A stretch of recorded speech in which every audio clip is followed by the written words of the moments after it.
Viral di media sosial cerita seorang kakek berusia 110 tahun yang masih bekerja sebagai penarik becak. Cerita tersebut pertama kali dibagikan oleh akun @novitapus99 pada Senin, tanggal 23 Agustus tahun 2021 lalu.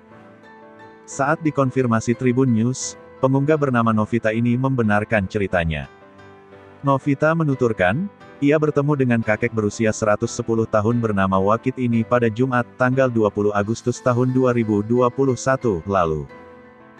Kala itu, ia tengah melakukan kegiatan rutin membagikan nasi kotak di sekitar tempat wisata Taman Air Pagora, Kediri, Jawa Timur. Novita pun membenarkan, kakek Wakit sehari-hari bekerja sebagai penarik becak. Namun lantaran sudah berusia senja, kakek Wakit pun tidak kuat mengayuhnya.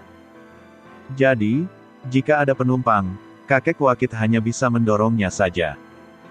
Ia benar menjadi tukang becak, tangannya sudah gemetar jadi tidak kuat mengayuh becak, hanya didorong saja.